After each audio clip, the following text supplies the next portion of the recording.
Baik, Assalamualaikum warahmatullahi wabarakatuh. Waalaikumsalam warahmatullahi wabarakatuh. Yang terhormat Bapak Setio Gali Marliono yang selaku dosen pengampu mata kuliah Ekologi dan Lingkungan dan teman-temanku sekalian. Kami di sini dari kelompok 3 pada pertemuan kali ini akan memaparkan materi mengenai asas dan konsep organisasi dalam taraf komunitas yang beranggotakan Septia Liana, Aji Saputro, Khairunisa, dan saya sendiri Nida Ulasana. Untuk materi yang akan dibahas pada presentasi kali ini, yang pertama ada konsep komunitas biotik, yang kedua ada klasifikasi intrakomunitas dan konsep dominan ekologi, tiga ada pola dalam komunitas dan ekoton dan konsep ekotepi. Baik, untuk materi yang pertama akan disampaikan oleh saya sendiri mengenai konsep komunitas biotik. Maaf, ini salah ketik. Dalam konsep komunitas biotik ini, komunitas itu merupakan kumpulan dari berbagai populasi yang hidup pada suatu waktu dan daerah tertentu yang saling berinteraksi dan mempengaruhi satu sama lain. Nah, komunitas ini memiliki derajat keterpaduan yang lebih kompleks bila dibandingkan dengan individu dan populasi. Nah, komunitas biotik ini merupakan kumpulan populasi yang menempati suatu habitat dan terorganisasi sedemikian rupa sehingga memperlihatkan sifat tambahan dari sifat individu dan populasi sebagai suatu kesatuan, misalnya struktur jenjang makanan dan arus energi. Next.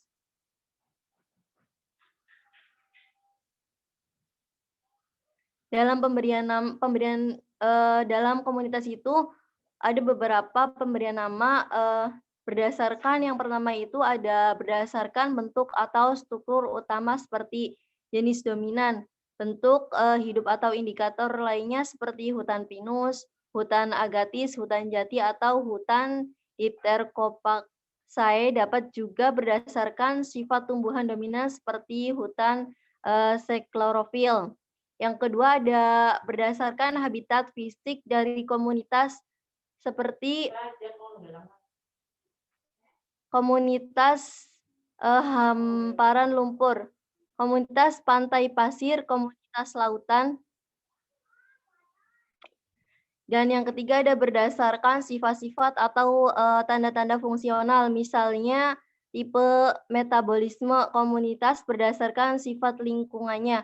Alam seperti iklim, misalnya terdapat di daerah tropik dengan curah hujan yang terbagi rata sepanjang tahun, maka disebut hutan hujan tropik.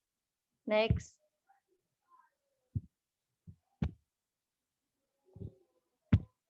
Materi yang kedua ada mengenai klasifikasi intrakomunitas dan konsep dominan ekologi.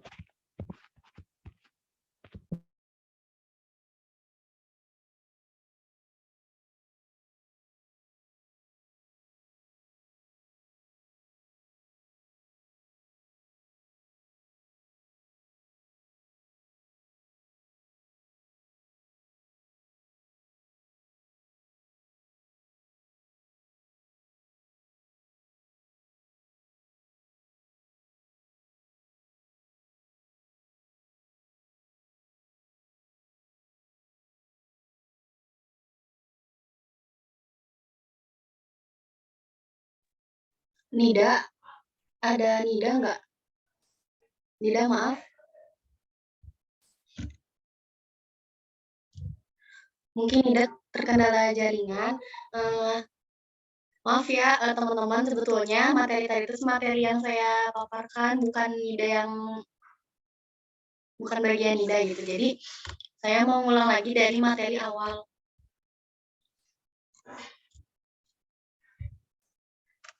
Baik, yang pertama itu ada materi mengenai konsep komunitas biotik. Komunitas ini ialah kumpulan dari berbagai populasi yang hidup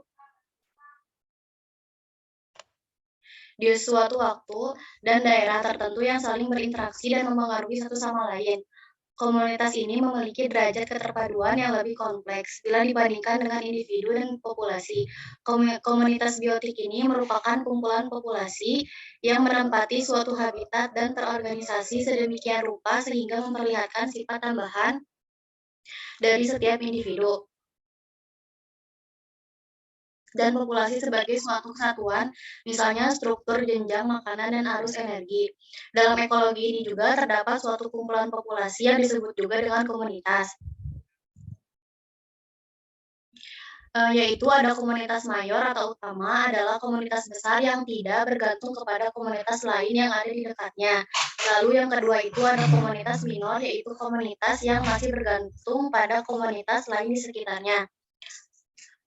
Pemberian nama komunitas akan dibagi berdasarkan 3 bagian, yaitu berdasarkan struktur utama, seperti jenis dominan, bentuk hidup atau indikator lainnya seperti hutan pinus, hutan agitis, hutan jati, atau hutan Dipterocarpaceae, dapat juga berdasarkan sifat tumbuhan dominan seperti hutan sklerofil.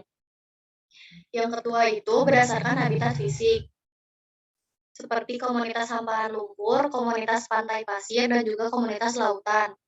Lalu yang ketiga berdasarkan sifat-sifat atau tanda-tanda fungsional, misalnya tipe metabolisme komunitas berdasarkan sifat lingkungan atau alam, seperti iklim, misalnya terdapat di daerah tropis dengan curah hujan yang terbagi rata sepanjang tahun, maka disebut juga hutan hujan tropis. Lalu untuk materi selanjutnya ada klasifikasi intrakomunitas dan konsep dominan ekologi yang akan dijelaskan oleh Nida. Saya persilakan kepada Nida. Sebelumnya minta maaf karena tadi keluar dari Zoom, terkendala jaringan. Baik, yang kedua ada klasifikasi intrakomunitas dan konsep dominan ekologi. Next, Khair.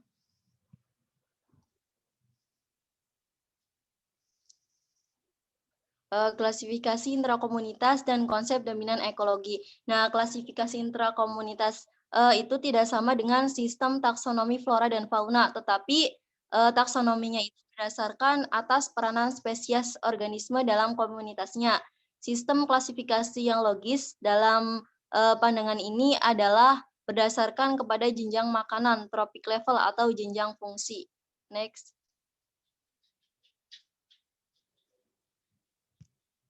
Dari golongan spesies yang mengendalikan sebagian besar itu arus energi dan mempunyai pengaruh besar terhadap lingkungan dan spesies lain. Dikatakan mempunyai dominasi ekologis atau ecological dominan. Derajat perumusan dominasi pada satu atau beberapa spesies itu dinyatakan dalam indeks dominasi yang menunjukkan banyaknya peranan spesies organisme dalam hubungannya dengan komunitas secara keseluruhan. Nah, di sini ada contohnya dari klasifikasi dalam komunitas biotik itu. Contohnya ada rumput Jepang 48 hektar, pohon pisang 2 hektar, harindong 2 hektar, sapi 30 ekor, ayam 16 ekor, kalkun 2 ekor, domba 1 ekor, dan kuda 1 ekor. Nah, dari contoh di sini dapat disimpulkan bahwa produsen yang dominan itu merupakan rumput Jepang dan konsumen yang dominan itu adalah sapi. Jadi komunitas itu komunitas tadi itu merupakan daerah pengembelaan. Gambaran lebih lengkap akan diperoleh jika kita menanyakan mengenai penggunaan musiman dari daerah tersebut.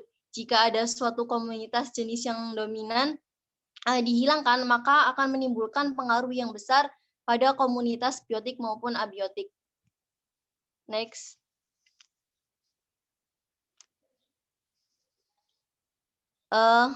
Ada indeks yang penting dalam komunitas. Nah, di sini ada 3 indeks yang penting dalam komunitas. Yang pertama itu ada indeks kelimpahan atau dominasi indeks.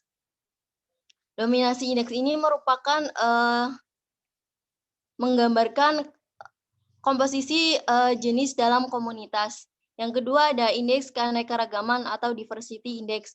Nah, diversity index ini merupakan keanekaragaman komunitas di ditandai oleh banyaknya spesies organisme yang membentuk komunitas tersebut.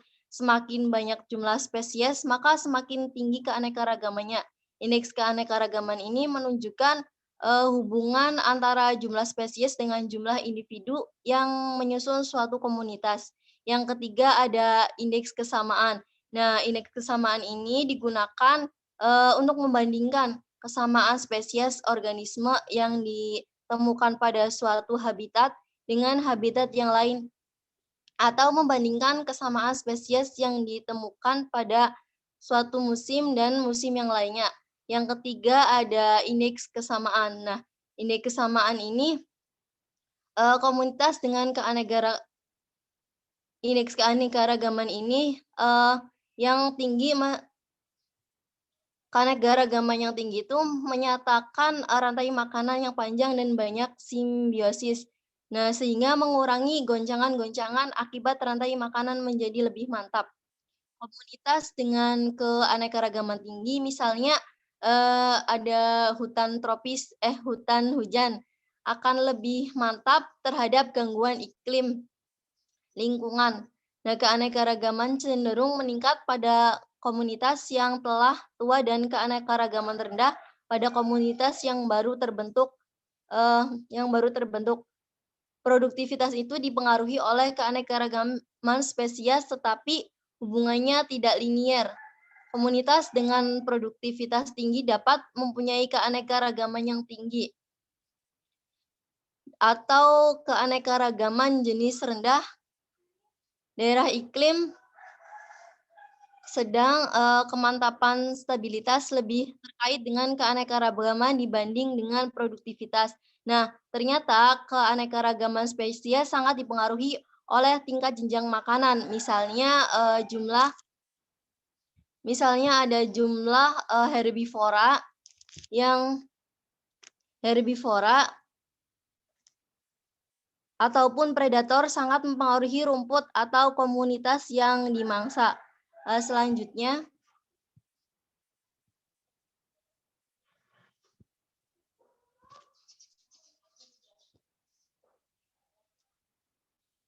next where ada pola dalam komunitas yang akan dijelaskan oleh Septia. Kepada Septia saya persilahkan. Ya, saya akan menjelaskan tentang pola dalam komunitas. Mohon maaf sebelumnya saya off-cam karena sinyalnya kurang mendukung. Nah, next. Nah, apa itu pola dalam komunitas? Menurut Huntington tahun 1953, pola dalam komunitas yang dimaksud ini merupakan struktur. Nah, struktur di sini tidak terbentuk sendiri, tapi terbentuk karena adanya penyebaran spesies dalam komunitas dan adanya interaksi organisme dengan lingkungannya. Nah, yang berpengaruh dalam pola komunitas ini adalah pola penataan tempat dan kegiatan yang berperan dalam menjaga kestabilan komunitas. Banyak sekali kontrol yang berbeda-beda dalam standing crop dari organisme yang memberikan sumbangan kepada keanekaragaman pola di dalam komunitas. Misalnya, next slide. Ada beberapa macam pola-pola dalam komunitas. Yang pertama ada pola stratifikasi atau lapisan tegak atau vertikal. Nah, contohnya itu ada komunitas di hutan herba, semak, dan pohon bawah tanjung. Kemudian komunitas ikan di danau yang terikat dengan temperatur kandungan oksigen dan pencahayaan. Yang kedua ada pola zonasi atau pemisahan horizontal. Contohnya itu ada komunitas spesies yang hidup di laut interredal atau pasang surut. Kemudian ada litoral, permukaan terbuka, dan abyssal laut dalam. Yang ketiga ada pola aktivitas atau periodisitas. Contohnya berada pada komunitas zooplankton di danau dan laut zooplankton akan bermigrasi pada malam hari ke permukaan air untuk mencari mangsa yang turun ke daerah yang lebih dalam untuk menghindari panas. Kemudian ada organisme yang lebih aktif pada malam hari atau disebut dengan nocturnal, dan organisme yang aktif pada siang hari disebut dengan crepuscula. Yang keempat ada pola reproduksi atau pola yang dimana memiliki reproduksi, dimana contohnya itu komunitas burung yang bermigrasi untuk mencari tempat untuk bertelur, dan komunitas ikan bermigrasi ke daerah estuaria untuk menginjak. Next, sayang.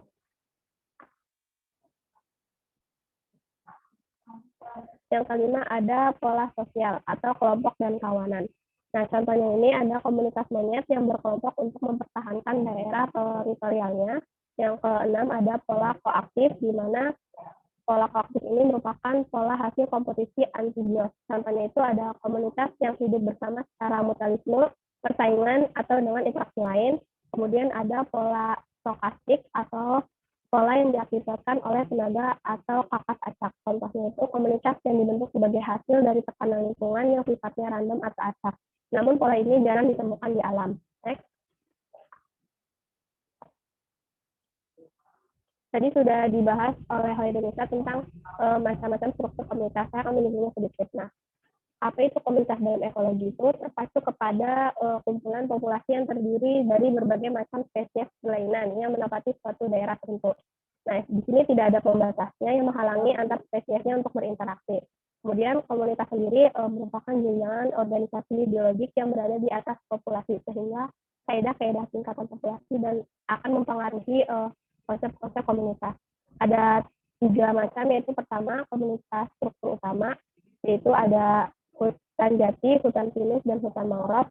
Kemudian ada berdasarkan habitat fisik dari komunitas ini seperti komunitas pantai berpasir putih dan pantai berbatu. Kemudian ada komunitas lingkungan alam, di mana ditandai dengan tanda-tanda fungsional, misalnya hujan tropis.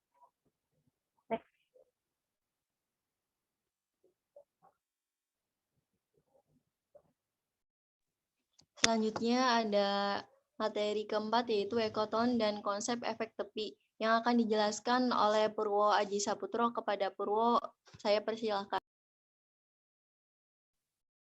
Ya, next, Nida.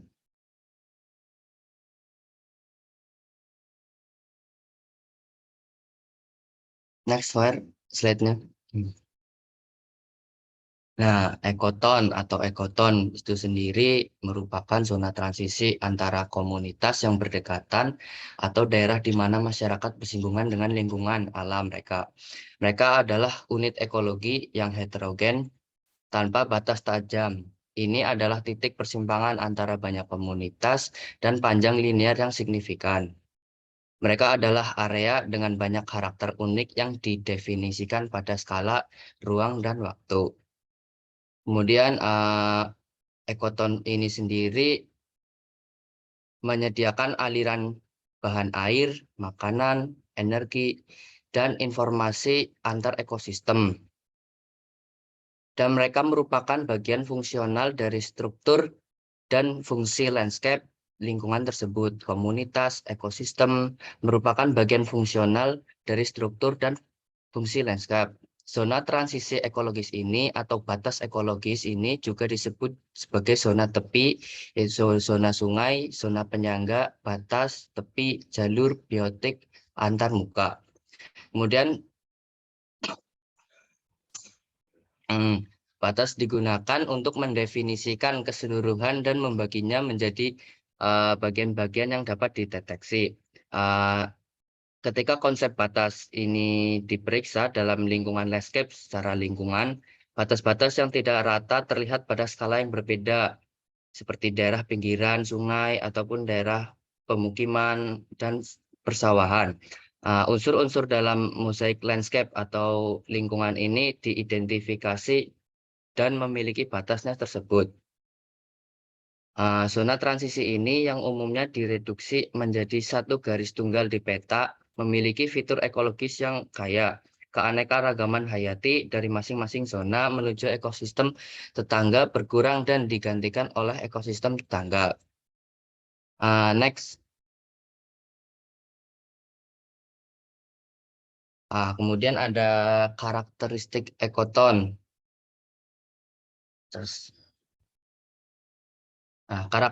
Karakteristik ekoton sendiri di sini ada 2. Yang pertama itu adalah skala transisi antara 2 sistem ekologi yang terjadi karena perubahan variabel yang membatasi proses ekologi yang mempengaruhi distribusi spesies.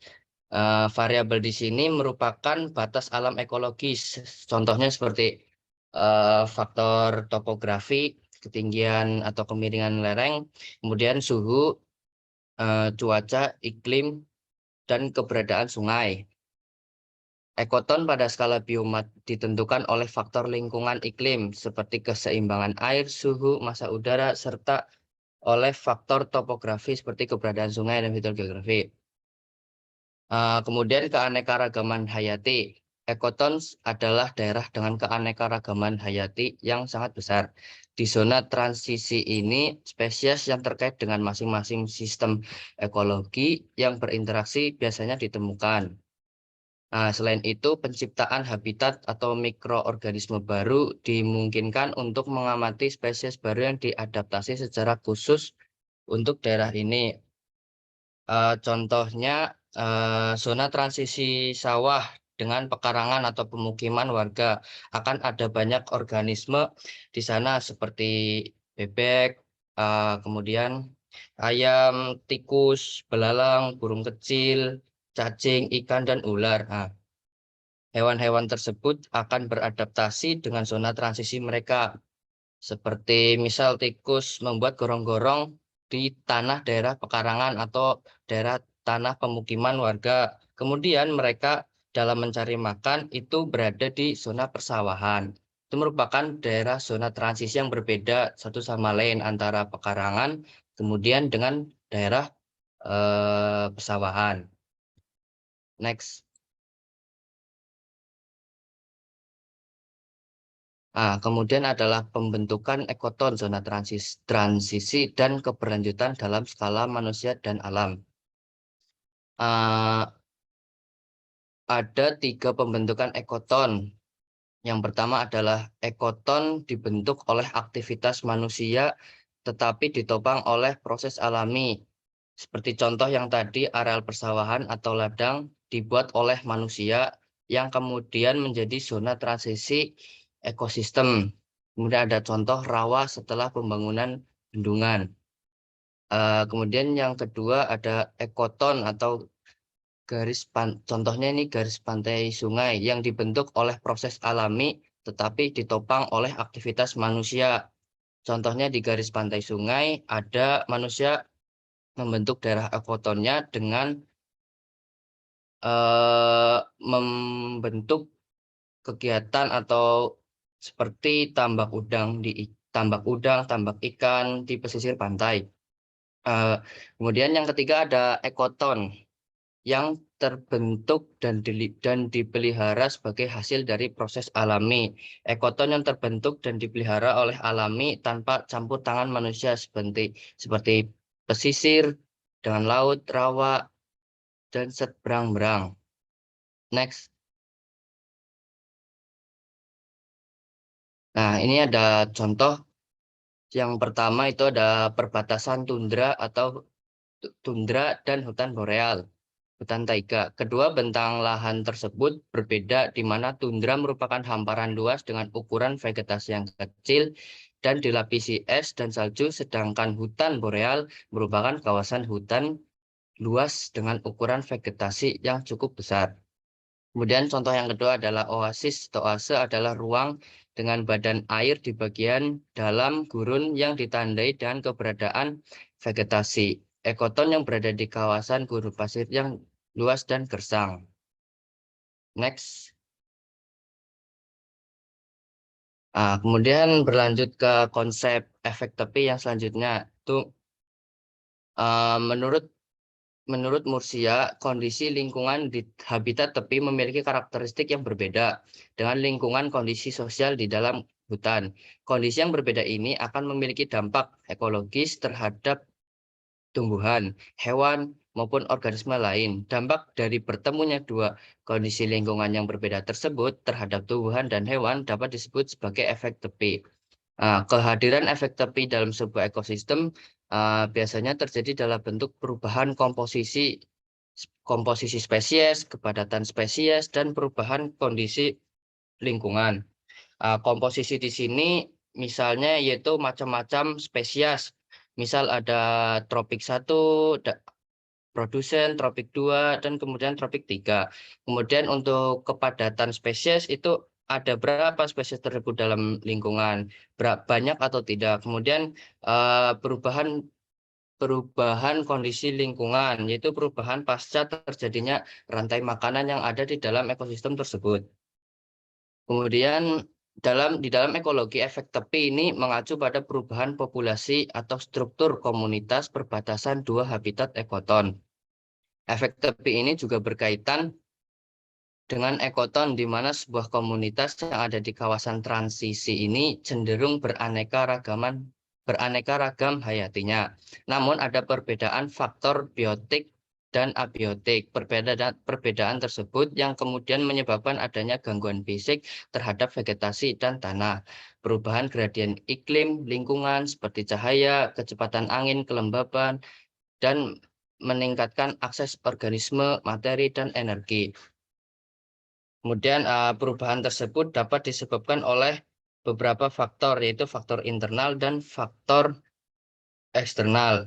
Faktor internal seperti rantai makanan yang ada di dalam ekosistem tersebut, kemudian migrasi hewan, yang ketiga adalah perubahan alami. Kemudian ada perubahan faktor eksternal, yaitu seperti campur tangan manusia, kemudian bencana alam, cuaca, iklim, suhu, angin, yang kemudian dapat merubah ekologi lingkungan tersebut. Next.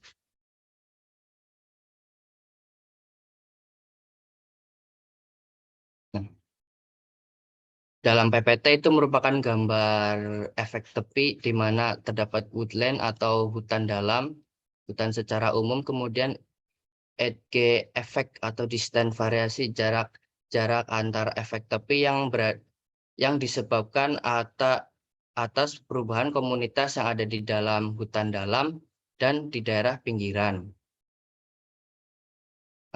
Kemudian efek tepi ini apabila dikaitkan dalam peraturan perundang-undangan pemerintah nomor 45 tahun 2004 tentang perlindungan hutan, gangguan kawasan yang kebanyakan terjadi pada kawasan taman nasional adalah gangguan yang diakibatkan oleh perbuatan manusia seperti illegal logging, perambahan, perburuan liar, penambangan tanpa izin. Kemudian gangguan kawasan tersebut dapat mengancam keutuhan dan kelestarian kawasan taman nasional. Gangguan terhadap keutuhan suatu kawasan konservasi pada dasarnya akan mengikuti teori pengaruh efek tepi atau EDG efek teori yang membahas tentang perubahan yang disebabkan oleh komunitas ekosistem di dalam dan di daerah pinggiran. Sekian, saya kembalikan ke moderator.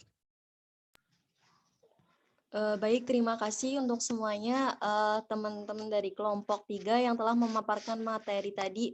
Untuk sesi selanjutnya yaitu sesi diskusi. Barangkali untuk teman-teman yang mau bertanya silahkan on mic. Karen izin bertanya. Iya, silakan Karen.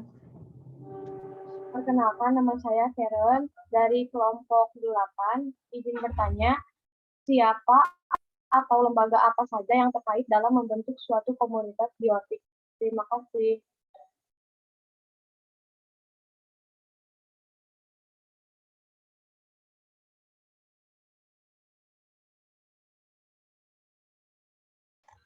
Bu moderator izin menjawab.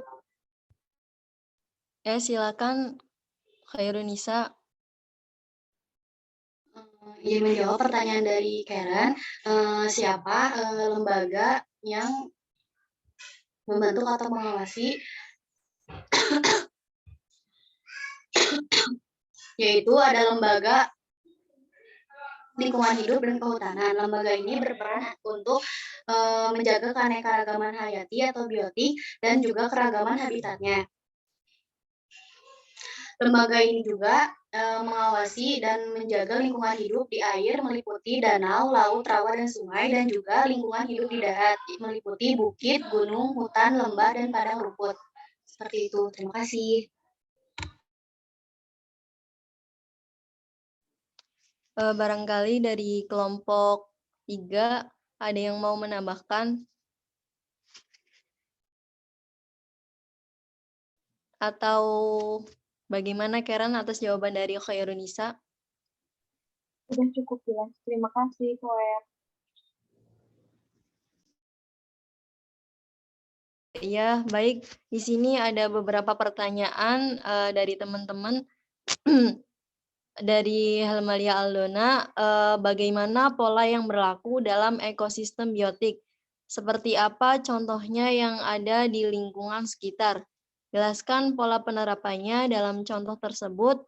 Lalu bagaimana karakteristik ekoton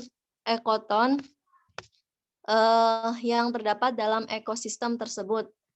Yang kedua ada dari pertanyaan dari Anne, komposisi yang diukur di dalam indeks kelimpahan, komposisi apa yang diukur di dalam indeks kelimpahan, lalu bagaimana contohnya jika disajikan dalam bentuk komunitas.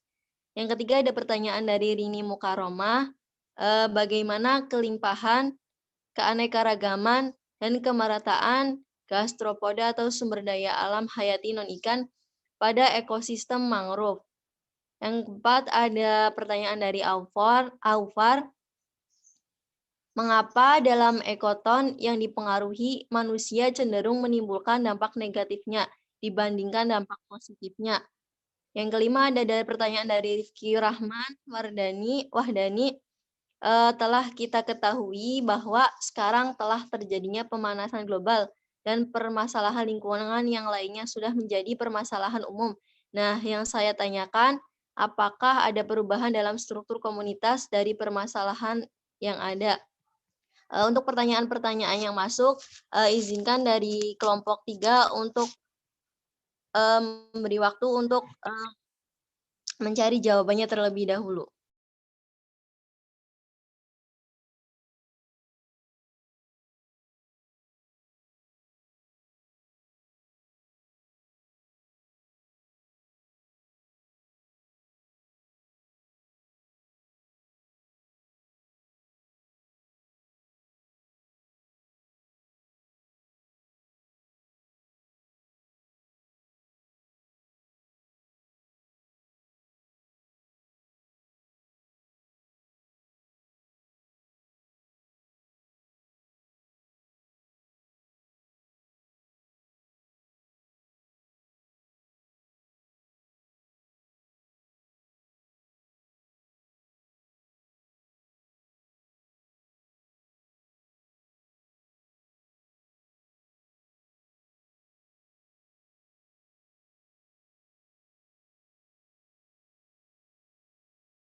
Saya akan menjawab pertanyaan dari Rifki Rahman. Pertanyaannya, telah kita ketahui bahwa sekarang telah terjadinya pemanasan global dan permasalahan lingkungan yang lainnya yang sudah menjadi permasalahan umum. Nah, yang saya tanyakan, apakah ada perubahan dalam struktur komunitas dari permasalahan yang ada? Dan apa pengaruh jangka panjang terhadap ekosistem? Dari adanya permasalahan lingkungan yang terjadi pada masa sekarang ini mengenai permasalahan iklim lingkungan yang global itu dapat mempengaruhi struktur komunitas di mana komunitas itu akan berpengaruh karena pada masa sekarang juga komunitas yang ada di lingkungan itu semakin terpengaruhi. Nah,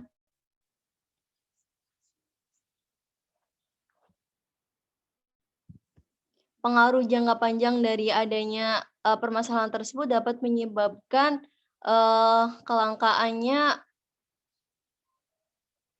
yang membentuk individu-individu atau populasi yang membentuk komunitas tersebut.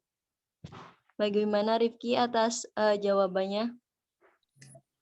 Berarti tidak menutup kemungkinan bahwasanya jika permasalahan lingkungan terus meningkat dan terus semakin kritis, tidak menutup kemungkinan bahwasanya suatu komunitas dapat dikatakan punah seperti itu. Tidak. Iya, jika terus-menerus terjadi, bisa dikatakan akan mengalami kepunahan. Baik, Nida, mungkin boleh nambah satu pertanyaan lagi, tidak? Jadi satu pertanyaan lagi mungkin bisa dijawab nanti ataupun jika sekarang bisa, maka Yes, ya. kita sebagai geografer, apa yang kita harus lakukan itu kan, kita sebagai orang yang bergelut di ranah geografi, apa yang kita harus lakukan ketika kita telah mengetahui apa dampak dari permasalahan tersebut. Terima kasih, Nida. Menurut pendapat saya sendiri ya, sebagai geografer itu, kita semua itu dapat melakukan berbagai cara, seperti kita itu harus berusaha menjaga alam atau lingkungan sebaik mungkin, mulai dari menjaga yang hewannya ataupun menjaga dari alamnya, seperti tumbuh-tumbuhan. Kita itu tidak boleh melakukan seperti penebangan hutan yang sembarangan, terus pemburuan hewan-hewan yang masih dilindungi ataupun sudah dikatakan mau punah gitu. Apakah ada tanggapan lagi, Rifki? Baik, mungkin untuk sekarang dapat dicukupkan, mengingat waktu juga rekan-rekan juga perlu diskusi. Terima kasih Nida atas jawabannya, cukup jelas juga. Terima kasih. Ya, sama-sama. Baik, barangkali dari teman-teman yang lain, dari kelompok 3 ada yang mau menjawab dari pertanyaan yang sudah ada.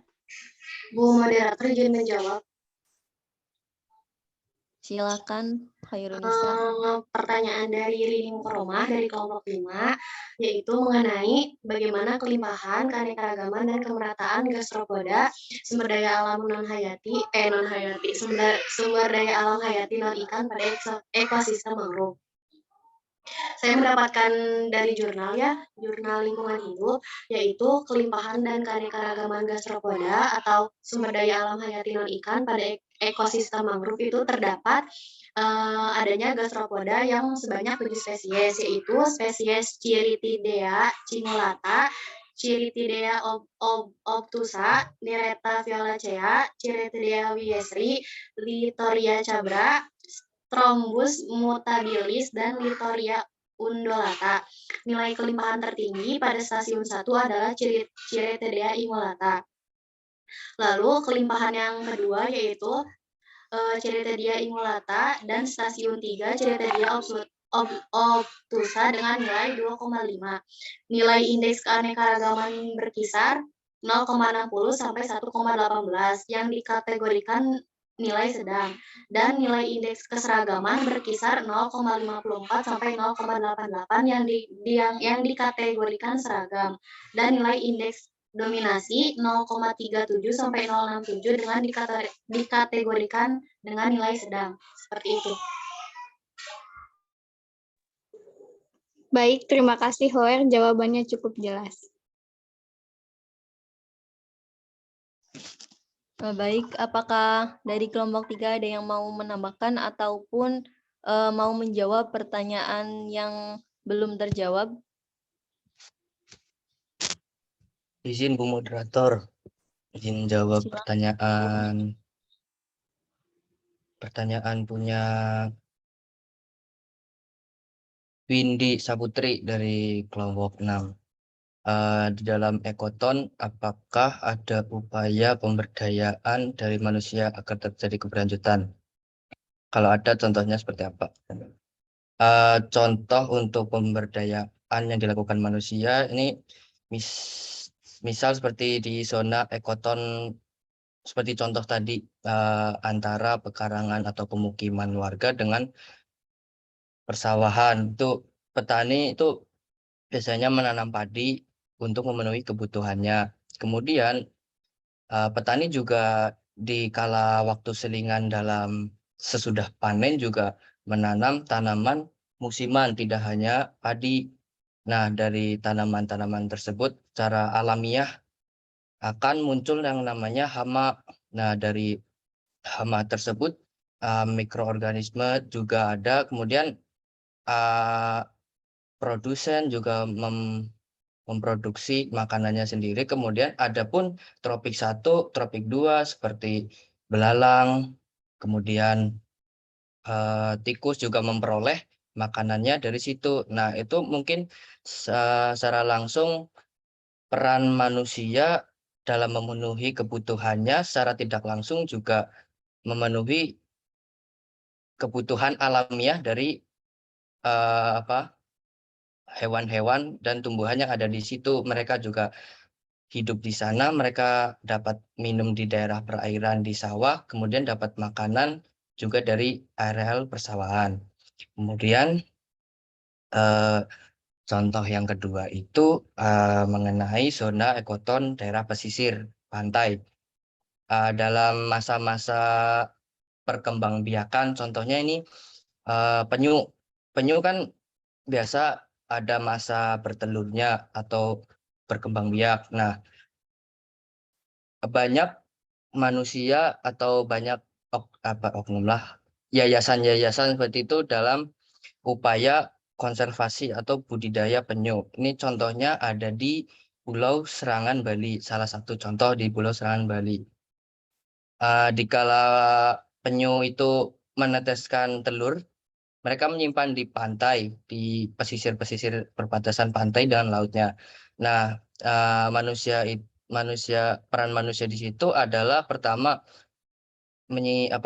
mengumpulkan telur-telur tersebut dan kemudian mengamankannya. Nah, kemudian banyak proses yang dilakukan sehingga kemudian telur-telur penyu tersebut kemudian dapat dapat dilahirkan lah. Kemudian mereka itu menyebarkan kemudian kembali ke alam bagi anak-anak penyu tersebut. Sama halnya dengan contoh selanjutnya yaitu mengenai daerah pesisir, yaitu budidaya atau konservasi rumput laut. Contohnya sama dengan yang penyu. Sudah, saya kembalikan ke moderator. Bagaimana tanggapannya Windy? Apakah sudah cukup? Ya, sudah cukup jelas. Terima kasih, Mas Purwo.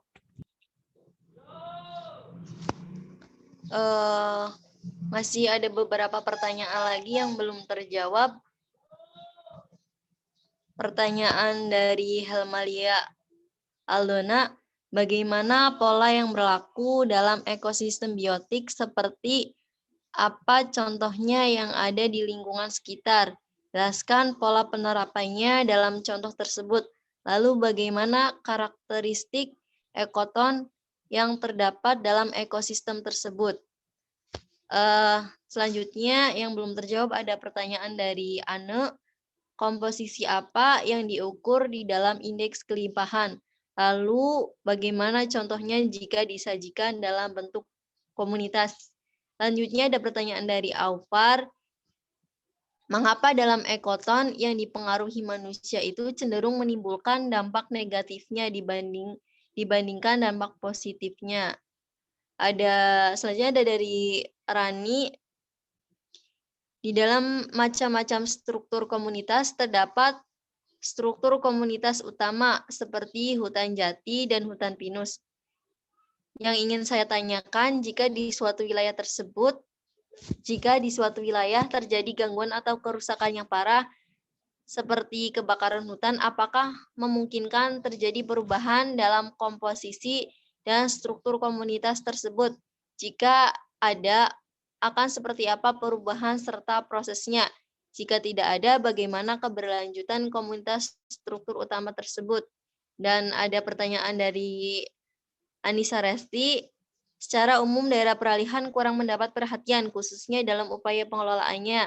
Hal ini terlihat misalnya dengan adanya pembuatan tanggul sisi sungai yang menyebabkan hilangnya kemampuan zona ekoton menahan aliran sungai, dan akibatnya terjadi banjir di hilir, dan punahnya jumlah dan jenis keragaman hayati di perairan.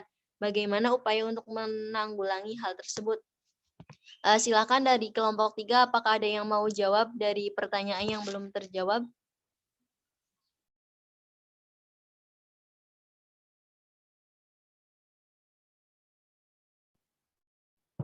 Izin moderator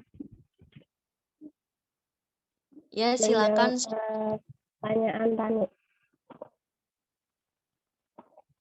Pertanyaannya, bentar.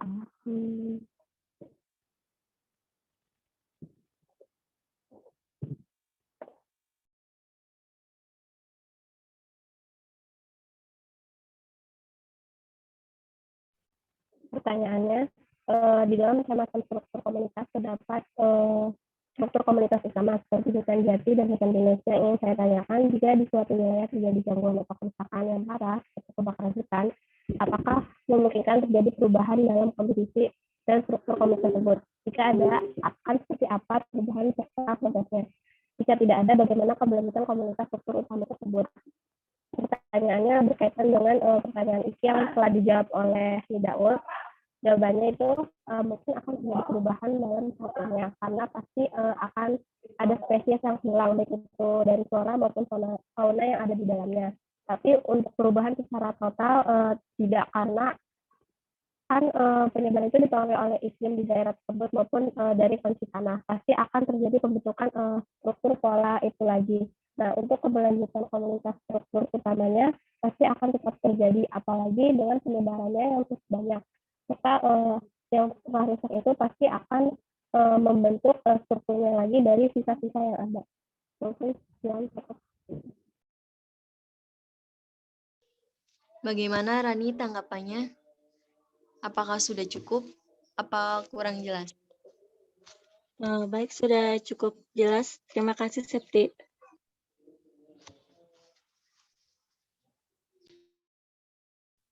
Izin moderator, izin Silakan, Bu. menjawab mengenai pertanyaan Bang Aufar Taris dari kelompok 1.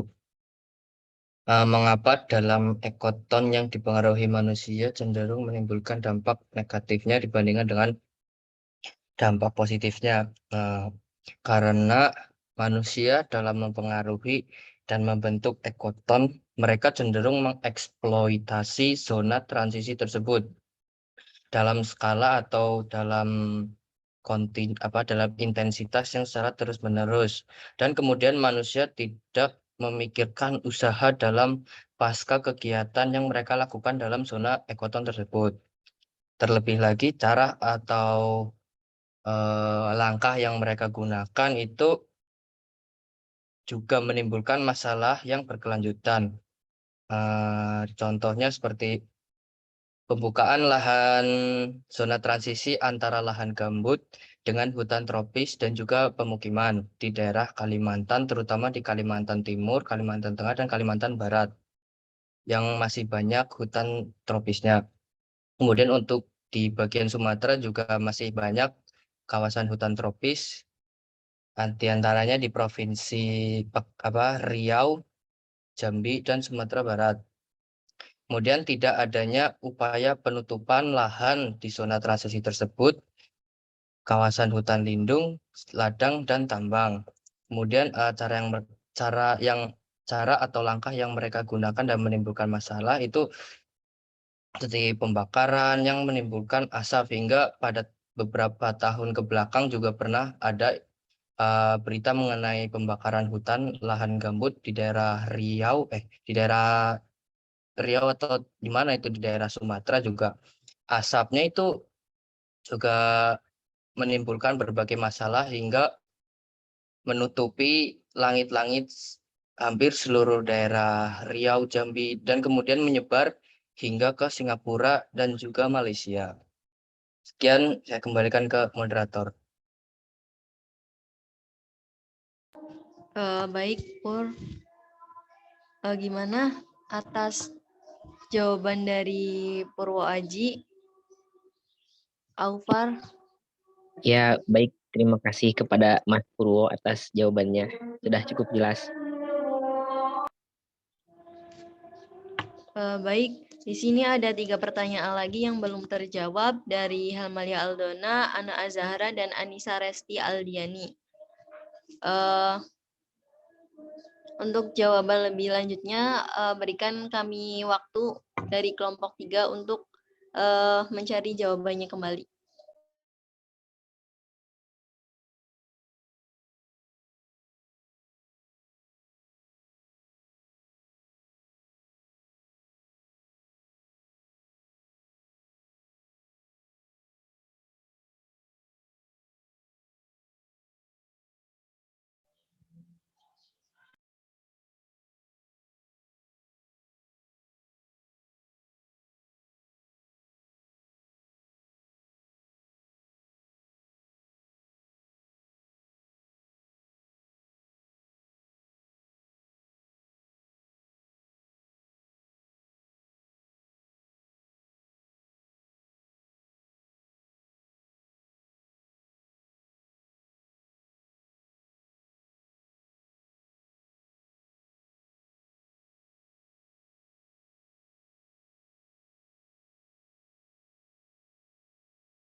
Saya bacakan kembali ya pertanyaannya.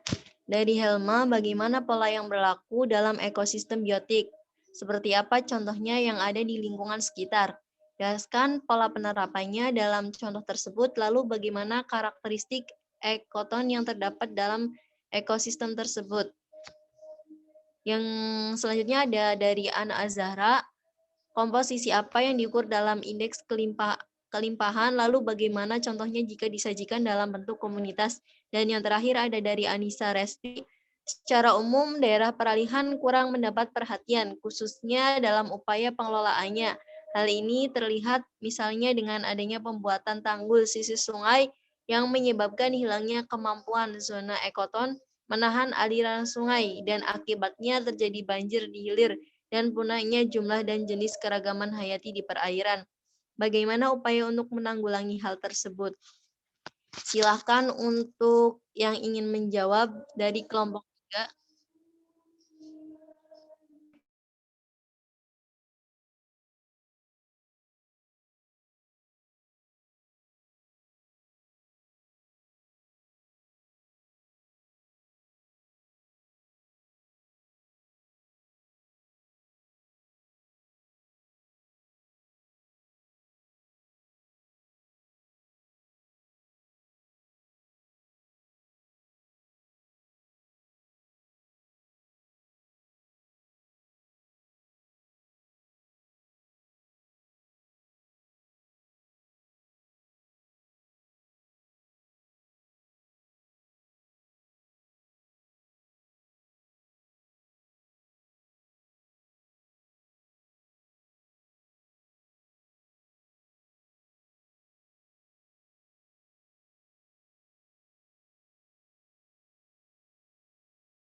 Bu moderator izin menjawab.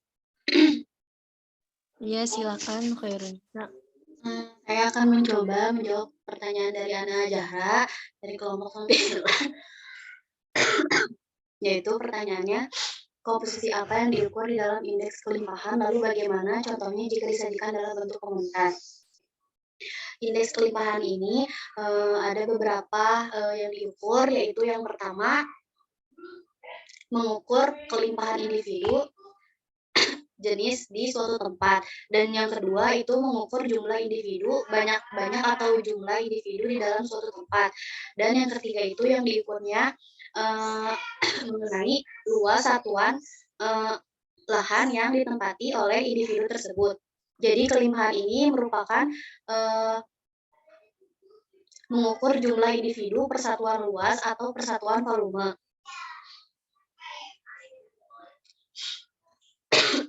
Contohnya itu di dalam komunitas ada makrozobentos di dalam komunitas hutan mangrove. Seperti itu.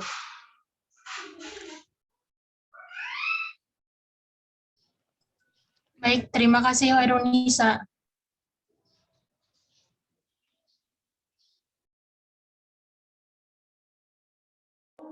Baik, ada 2 pertanyaan lagi yang belum terjawab dari Helma dan Anissa Resti.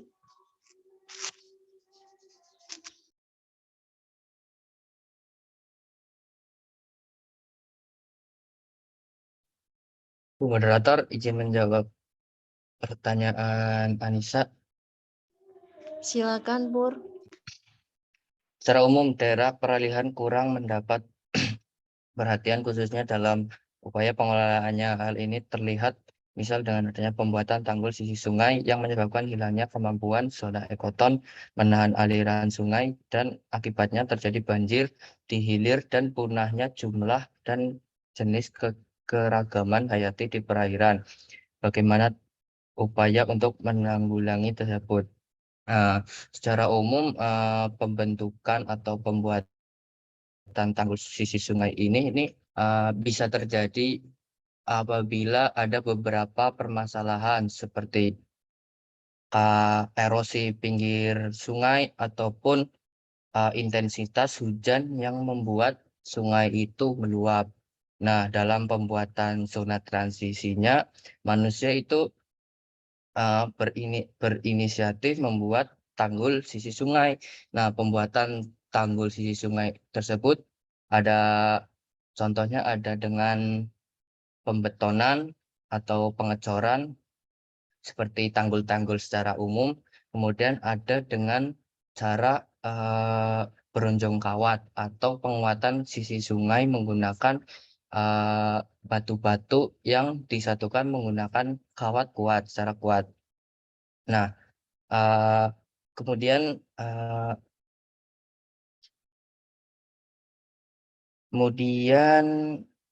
pembuatan tanggul sisi sungai yang menyebabkan hilangnya kemampuan zona ekoton.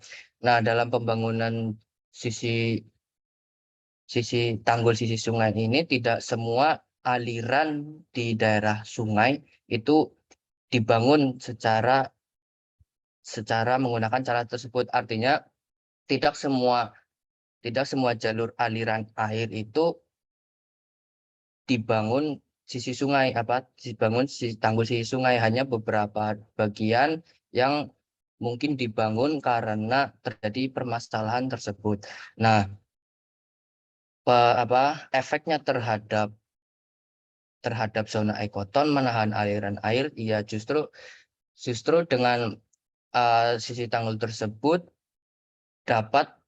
setidaknya dapat melancarkan air yang ada di sungai tersebut tanpa harus meluap atau merusakkan ekosistem yang berada di pinggir sungai tersebut. Misalnya di pinggir sungai tersebut ada kawasan hutan atau ladang ataupun bisa saja pemukiman.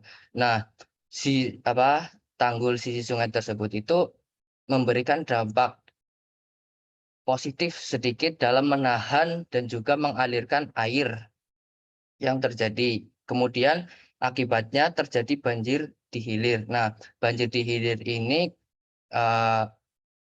kemungkinan bisa terjadi karena dalam intensitas hujan yang sangat tinggi, kemudian pasokan air yang berada di hulu ini sangat cepat mengalir, kemudian menimbulkan punahnya jumlah dan jenis keanekaragaman hayati. Untuk punah, kemungkinan kata-kata punah tersebut tidak punah, masih ada keanekaragaman hayati, terutama ikan-ikan di sungai atau ikan-ikan air tawar.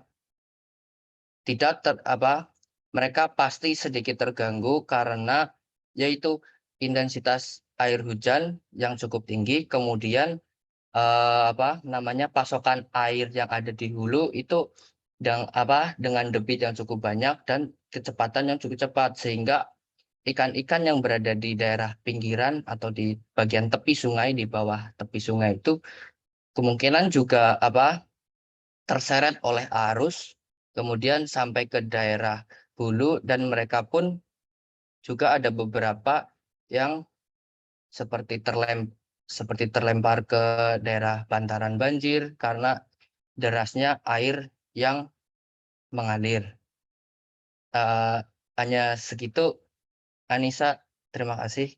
Saya kembalikan ke moderator. Baik, Pur. Bagaimana atas jawaban dari Purwo? Apakah sudah jelas atau masih kurang nih? Baik, sudah cukup. Terima kasih.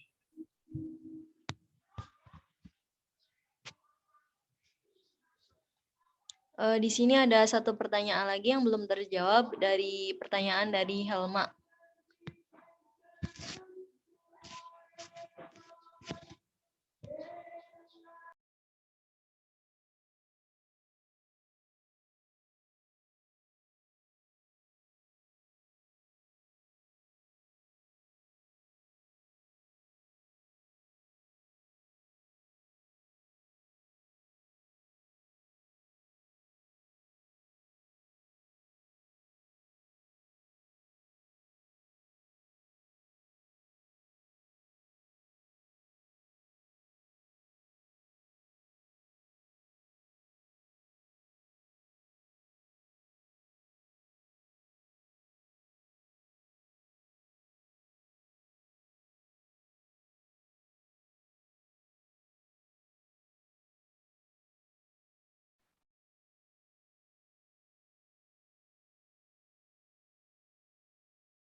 Baik, berhubung waktunya sudah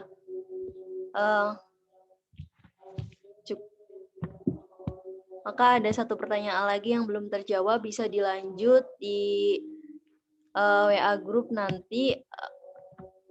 Mohon maaf apabila banyak kekurangan dari kelompok 3. atas penyampaian materi dan jawabannya, dan terima kasih kepada teman-teman semuanya atas partisipasi dari kalian semua, baik yang telah memberi pertanyaan maupun yang sudah menjawabnya. Saya kembalikan kepada Pak Tio. Wassalamualaikum warahmatullahi wabarakatuh. Waalaikumsalam. Waalaikumsalam warahmatullahi wabarakatuh. Termohon untuk kelompok 3 ya yang telah melaksanakan tugasnya sebagai pemateri pada pertemuan kali ini. Dan terima kasih untuk kelompok yang lain yang saya lihat sudah bertanya sangat banyak ya. Udah semua kelompok ya berarti ya Ibu Moderator ya? Udah Pak, ada Udah, tinggal 9 kelompok. tinggal satu pertanyaan yang belum terjawab. Oke, gak apa-apa lah. Nanti bisa dilanjutkan di WA Group, tapi notulensinya jangan sampai hilang ya. Nanti di-storekan juga di WA Group-nya. Oke, nah di sini saya akan sedikit menambahkan mungkin ya terkait materinya. Tadi juga sudah dijawab semuanya sama kelompok 3 terkait pertanyaan Maya dari Purwo, Nisa, dan siapa tadi satu orang lagi? Septia Pak. Septia ya, Septia dan Nidaul. Oke, semuanya hampir sudah dijawab dengan baik. Nah di sini saya akan menambahkan saja sedikit, tapi sebelum menambahkan saya ingin lihat dulu respon dari kelompok yang lain, kira-kira materinya masuk kan nih. Saya akan mengajukan 2 pertanyaan aja, kurang lebih. Pertama, apa yang disebut ekoton? Di sini saya ingin bertanya ke 1, 2, menghilang ya. Tanya ke Catherine. Catherine hadir? Halo? Hadir Bapak. Ya. Catherine, ekoton itu apa?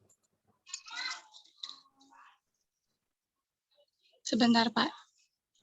Tadi mencatat. Ya.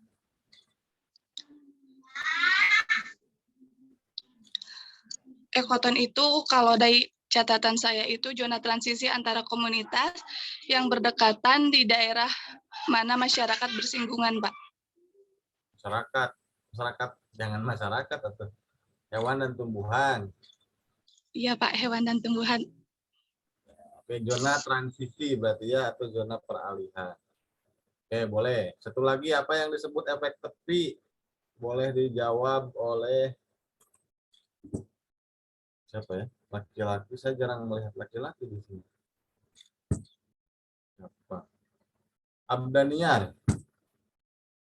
Abdaniar. Halo? Hadir?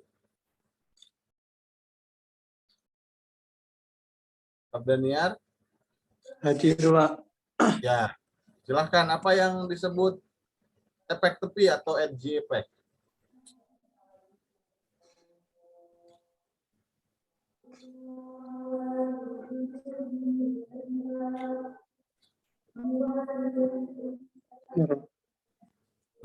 Gimana Abdaniar? Efek tepi ya, Pak? Ya, efek tepi.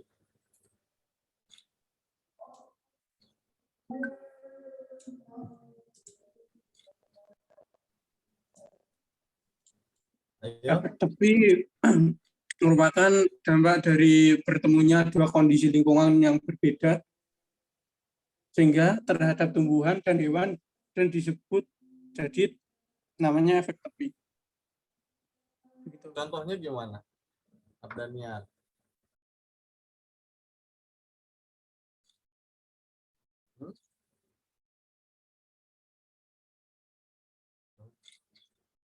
Hilang ya Abdaniar. Oh ya, ada masih. Contohnya apa Abdaniar?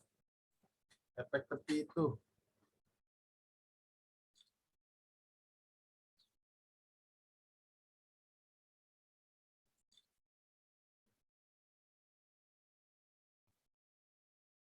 Oke lah. Susah ya. Di sini saya akan sedikit menjelaskan nih, terkait apa yang disebut ekoton dan efek tepi. Nah, terkait ekoton itu betul tadi adalah zona peralihan antara satu jenis ekosistem dengan jenis ekosistem yang lain. Berarti dia ada di tengah-tengah tuh antara ekosistem A dengan ekosistem B misalnya. Itu adalah ekoton. Contoh misalnya di sini di gambar sebelah kiri itu ada apa tuh? Kira-kira yang gambar sebelah kiri itu gambar apa? Ada yang tahu?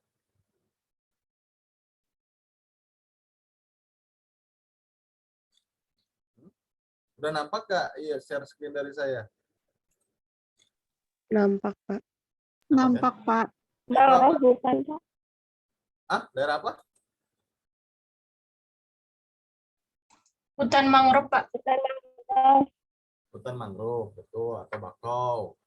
Ya, kalau mangrove atau bakau itu ekoton bukan, daerah mangrove atau bakau.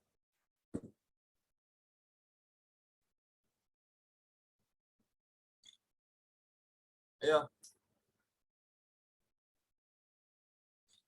Daerah mangrove atau bakau itu dia merupakan ekoton antara ekosistem terestrial atau daratan dengan ekosistem lautan atau akuatik.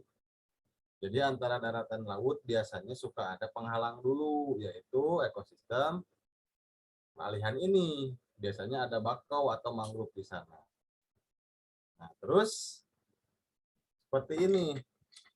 Jika di daerah ekoton ini atau di daerah mangrove ini, apakah hewan tumbuhan lautnya ada atau enggak?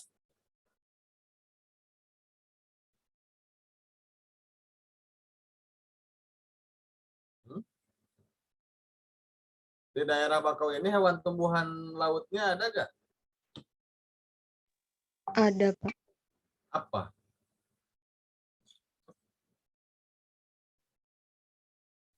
Kepiting, Pak. Kepiting. Ikan air. Ikan-ikan kecil. Ikan-ikan kecil. Itu untuk akuatiknya ya. Kalau yang untuk terestrialnya, untuk hewan tumbuhan daratnya?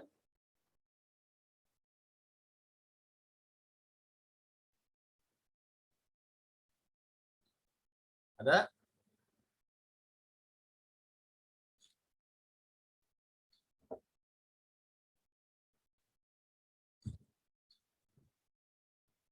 Ada ular, terus burung, apalagi serangga, terus hewan melata, banyak.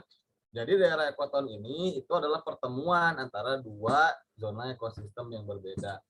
Tentunya itu menjadi tempat berkumpul di antara dua jenis hewan dan tumbuhan dari dua ekosistem tersebut. Oke, paham sampai situ? Oke. Terus. Nah, terus ada yang disebut edge effect. Apa edge effect? Edge effect merupakan efek yang dihasilkan dari lokasi ekoton tersebut. Contoh, ada lingkaran A yang kita sebut saja itu sebagai ekosistem padang rumput, kemudian ada lingkaran B yang kita sebut saja itu ekosistem hujan tropis atau hutan hujan tropis. Dan kotak-kotak yang ada di ekosistem A itu berarti hewan dan tumbuhan yang ada di sana. Kemudian ada yang lingkaran-lingkaran kecil dalam lingkaran B, itu berarti hewan dan tumbuhan yang ada di hutan hujan tropis. Nah, kita lihat ada daerah persinggungannya antara A dan B itu. Ada yang daerah yang beririsan kan? Nah, di sana ada kotak dan ada yang bulat juga. Kalau yang kotak berarti itu adalah hewan dan tumbuhan dari ekosistem, apa disebutnya tadi? Yang A itu ekosistem apa? Padang rumput. Yang B itu bulat-bulat berarti dia hewan dan tumbuhan dari ekosistem Hutan hujan tropis. hutan hujan tropis, betul. Berkumpul semuanya di daerah yang beririsan itu. Tapi bukan hanya dua ekosistem itu aja, atau bukan hanya dua hewan dan tumbuhan itu aja, ada juga yang segitiga. Nah, yang segitiga itu apa? Yo. Yang segitiga itu apa? Ada yang tahu? Yang segitiga itu dia adalah hewan atau tumbuhan endemik yang ada di sana. Hasil dari bisa dari persilangan antara hewan hutan hujan tropis dan hewan padang rumput, atau misalnya kemungkinan yang lainnya itu adalah memang endemik di sana tanpa persilangan. Contoh, bisa gak singa dan harimau itu kawin? Bisa gak? Bisa. Di beberapa YouTube saya pernah lihat singa dan harimau itu menjadi spesies baru. Singa kan dia predator atau karnivora daerah padang rumput. Sedangkan harimau dia predator di hutan hujan tropis. Ketika dia bertemu di edge impact, ya kalau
SS dulu kata Bapak.